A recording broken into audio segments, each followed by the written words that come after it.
കോഴിക്കോട് താമരശ്ശേരിയിൽ tourist home ജീവനക്കാരനെയും സുഹൃത്തിനെയും ലഹരി മാഫിയകൾ ആക്രമിച്ച സംഭവത്തിൽ ദിവസങ്ങൾ പിന്നിട്ടിട്ടും പ്രതികളെ പോലീസിന് പിടികൂടാനാകുന്നില്ലെന്ന് ആക്ഷേപം. പ്രതികളെ തിരിച്ചറിഞ്ഞിട്ടും അറസ്റ്റ് ചെയ്യാൻ പോലീസ് തയ്യാറാകുന്നില്ലെന്ന് പരിക്കേറ്റ മുഹമ്മദ് ലബീബ് പറഞ്ഞു.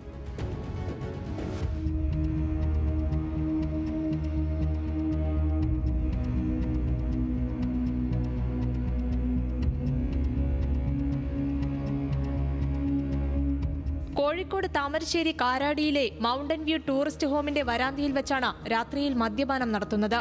ഇത് ചോദ്യം ചെയ്തതിനെ തുടർന്ന് ടൂറിസ്റ്റ് ഹോം ജീവനക്കാരനെ മർദ്ദിക്കുകയും തടയാൻ ശ്രമിച്ച സുഹൃത്തും താമരശ്ശേരി കോടതിയിലെ ജൂനിയർ അഭിഭാഷകനുമായ മുഹമ്മദ് ലബീബിനെ മാരക ആയുധം ഉപയോഗിച്ച് കൈ തല്ലിയൊടിക്കുകയും ചെയ്തിരുന്നു. സംഭവത്തിൽ പ്രതികളായി തിരിച്ചറിഞ്ഞ 3 പേരെയും കണ്ടാലറിയുന്ന മറ്റു 2 പേരെയും ഇതുവരെ അറസ്റ്റ് ചെയ്യാൻ പോലീസ് തയ്യാറാവുന്നില്ലെന്ന് പരിക്കേറ്റ ലബീബ് പറഞ്ഞു. പോലീസിൻ്റെ ഭാഗത്തുനിന്ന് അറസ്റ്റോ മറ്റു നടപടികളോ ഒന്നും ഉണ്ടായത് ശ്രദ്ധയിൽപ്പെട്ടിട്ടില്ല.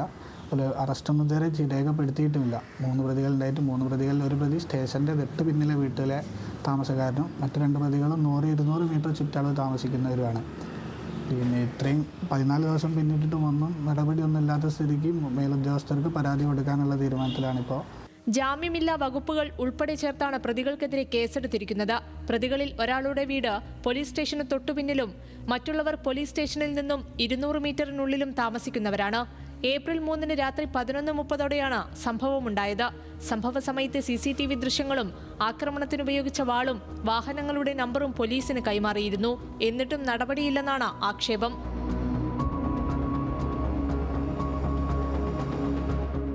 ന്യൂസ് മലയാളം, കോഴിക്കോട്.